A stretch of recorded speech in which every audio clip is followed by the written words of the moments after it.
Kembali lagi ke channel Joni Waruwu. Halo bro and sis, saya akan buat lagi episode di acara saya di channel Omongan Penting. Jadi kali ini saya akan coba bahas apa alasan saya sampai detik ini saya tidak setuju Nias yang merupakan daerah kelahiran saya itu jadi sebuah provinsi. Nah, ada banyak alasan secara pribadi bagi saya yang membuat saya tidak setuju Nias itu harus jadi provinsi untuk saat ini. Dan beberapa tahun yang lalu ketika saya masih menjadi ketua sebuah organisasi mahasiswa di kampus, saya pernah diundang ke sebuah musyawarah daerah dan mungkin saya satu-satunya mahasiswa yang dalam konteks yang diundang waktu itu yang memang tidak setuju dibentuknya Nias sebagai sebuah provinsi. Kenapa? Alasannya adalah kalau kita berpikir untuk membangun rumah, maka kita harus mempunyai fondasi-fondasi yang kuat sehingga rumah itu bisa bertahan lama, rumah itu memang kokoh, dan rumah itu bisa terbangun adanya dan bisa kita nikmati bersama, bisa kita tinggalin bersama. Permasalahannya adalah kalau di Nias kita bentuk sebuah provinsi, maka fondasinya itu adalah 5 daerah otonomi, 4 kabupaten dan 1 kota. Nah, sudahkah fondasi yang kita jadikan sebagai fondasi untuk menjadikan Kepulauan Nias menjadi sebuah provinsi itu sudah kuat atau belum? Nah, bahkan terakhir kemarin kan dikeluarkan daerah yang masuk kategori 3T ya, mulai tertinggal, termiskin dan terbelakang sebagainya lah. Jadi 4 kabupaten yang ada di Nias itu masuk ke dalam kategori itu. Saya bedah, soalnya gini, kita berbicara secara data. Saya ajak mungkin kalau kalian kaum-kaum yang intelektual, akademisi dan sebagainya, mahasiswa, ayo buka BPS, Badan Pusat Statistik Sumatera Utara, dan lihat sumut dalam angka.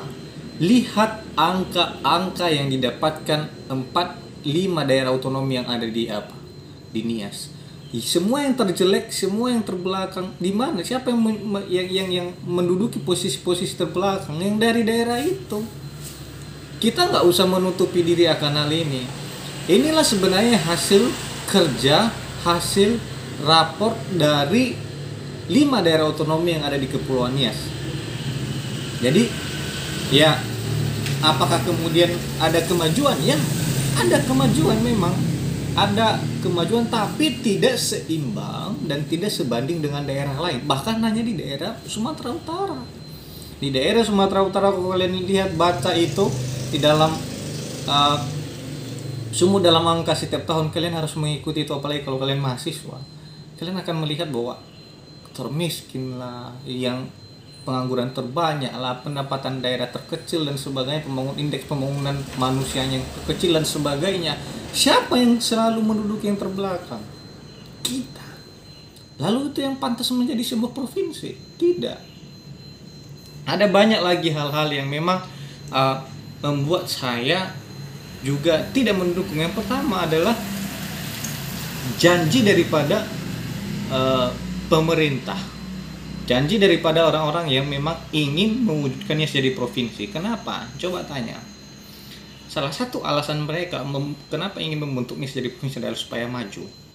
Saya ingatkan kepada Anda, dulu Nias sebelum jadi 5 daerah otonomi hanya ada 2 kabupaten, yaitu Kabupaten Nias dan Kabupaten Nias Selatan. Dan di tahun 2009 itu diinisiasi untuk dimekarkan. Kalau kita masih tanya, kau nanya sama dulu tokoh-tokoh dan sampai sekarang juga masih menjadi tokoh-tokoh pemekaran untuk jadi provinsi, kau tanya sama mereka yang sekarang jadi pejabat. Dulu Nias itu dimekarkan jadi dari 2 daerah otonomi jadi 5 daerah otonomi, itu supaya apa? Katanya supaya maju. Coba tanya sekarang, sudah majukah? Atau tertinggalkah? Kita berdasarkan raport, kita berdasarkan data yang dimana di dalam Badan Pusat Statistik, lihat di situ. Nah kalau belum maju, nah kan omong kosong begini. Dulu berbicara bahwa kita mekarkan jadi 5 daerah otonomi supaya apa? Supaya maju. Sekarang alasan lagi kita harus mekarkan jadi provinsi. Kenapa? Karena belum maju supaya maju. Kan bullshit. Kita harus buktikan dulu. Janji kita dulu, kita bisa bekerja dengan 5 daerah otonomi ini. Harus berpacu seharusnya pemerintahan yang sudah memang mendapatkan mandat dari rakyat untuk membangun pondasi Nias jadi provinsi. Nah ini baru secara pribadi juga hal-hal seperti begitu, kepercayaan ditambah ya, kepercayaan saya secara pribadi kepada pemerintah, maksudnya keefektifan mereka dalam membuat program kebijakan dan sebagainya itu kadang lucu ya. Aku kasih contoh kayak gini, di Nias ada banyak sekali perjalanan dinas yang menurut saya nggak ada gunanya. Ada banyak sekali bimtek studi banding yang nggak ada gunanya. Saya berpikir begini, kalau kita studi banding, kita sebenarnya harus studi banding ke daerah yang hampir memiliki kompleksivitas masalah sesuai dengan kita, karakteristik wilayah sama seperti daerah kita. Nah kadang dia studi bandingnya ke kota, kan lucu. Nah kemudian ada bimtek. Kadang yang aku lihat di Nias bimtek hampir semua elemen-elemen pejabat pemerintahan, bahkan kadang dari sampai ke perangkat desanya pun yang udah tua yang hanya tamat SMP dan sebagainya, RT RW-nya itu dikirim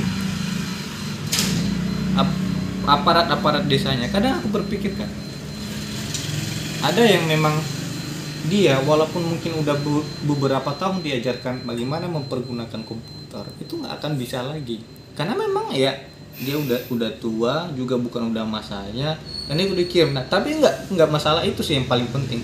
Permasalahannya adalah kalau memang bimtek, kalau kita berpikir bijaksana, daripada membuang-buang uang ratusan miliaran dan mengirim orang ribuan dari sebuah kabupaten ke daerah kota, dan itu omsetnya besar banget, kenapa nggak ahlinya kita datangkan? Kan lebih murah membayar 2 orang ahli, 5 sampai 5 orang ahli yang membicarakan, yang melatih kita sediakan fasilitasnya, daripada ribuan orang kita utus ke kota. Harusnya kan berpikir demikian. Nah baru banyak hal lah, kebijakan yang, dan memang kalau kita memang masih jauh kok, masih banyak yang daerah tertinggal, masih banyak desa yang belum terjangkau oleh listrik, masih banyak desa yang belum terjangkau jalan yang bagus, yang memadai, masih banyak anak-anak yang harus menyeberang tanpa ke sekolah, menyeberang sungai tanpa ada jembatan. Nah ini harus memacu kita sebenarnya. Kalau kita mempunyai mimpi, ya kita harus mempersiapkan. Harusnya kita sekarang adalah memacu, mengawal, dan mendorong pemerintahan yang ada sekarang supaya apa? Supaya mereka bekerja lebih keras lagi, ya. Jangan lagi ada program yang lucu-lucuan kayak gini lah, kayak di kabupaten kami. Orang beasiswanya dari Nias Barat, Pemda Nias Barat, yang dapat siapa?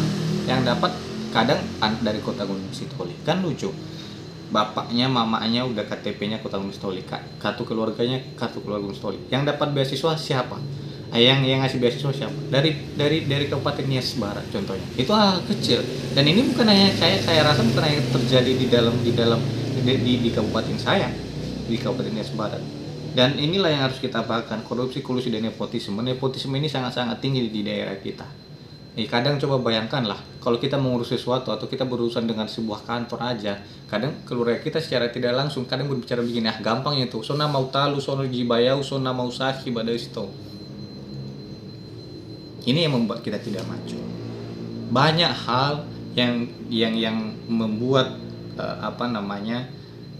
kita berpikir bahwa untuk saat ini Nias belum layak jadi sebuah provinsi. Dan saya kira bahwa presiden kita sampai sekarang tidak mengizinkan karena dia tahu, dia pintar. Jokowi itu pintar, ya, nggak akan sanggup gitu. Kita masih bersyukur bahwa yang dulu dimekarkan tidak digabungkan lagi ke kabupaten induk, tidak digabungkan lagi ke kabupaten yang awalnya cuma 2. Sebenarnya ya harus itu yang dulu kita syukuri. Sekarang kita jaga kepercayaan pemekaran itu, dan mari kita bekerja keras lagi Nah, kalau kalian bertanya apakah saya tidak setuju nantinya saya di provinsi, saya setuju, tapi belum saatnya, bukan saat ini. Bagi saya secara pribadi, saya harus mendukung niat saya di provinsi, tapi untuk mungkin 10-15 tahun ke depan belum. Kenapa? Ya ayo kita buat dulu pondasi yang kuat. Bagi saya secara pribadi, menjadi gubernur di provinsi Nias akan lebih gampang daripada saya harus menjadi calon gubernur di provinsi Sumatera Utara. Ya, jadi kalau ada yang bertanya nih si Joni ini nggak setuju dan Nias jadi tidak, lebih gampang bagi saya untuk jadi gubernur di provinsi Nias daripada gubernur di provinsi Sumatera Utara. Karena yang saya perebutkan hanya suara orang yang tinggal di Nias. Jadi kita dukung, tapi untuk saat ini kita harus realistis, kita harus jujur dengan hati nurani kita sendiri, belum layak. Dan ingat bahwa isu-isu Nias di provinsi ini banyak dijadikan pejabat-pejabat, tokoh-tokoh, bahkan orang-orang yang masuk di dalam kepanitiaan itu dijadikan sebagai ya kebanggaan. Nanti kalau ada jadi calon calon legislatif, di pemilu dan sebagainya, itu sering dijadikan jargon-jargon mereka. Sering dijadikan bahwa kami ini tokoh ini untuk mendirikan, kami akan jadikan dia jadi provinsi. Bullshit, jangan percaya dengan orang-orang seperti begitu. Jadi stop membodohi masyarakat. Mari kita sama-sama bangun, mari kita berubahlah sama-sama, mari bertobat sama-sama lah gitu. Semoga Nias memang memantapkan diri, memberikan proses yang berjalan ke arah mewujudkan Nias jadi provinsi, tapi bukan untuk sekarang. Demikian.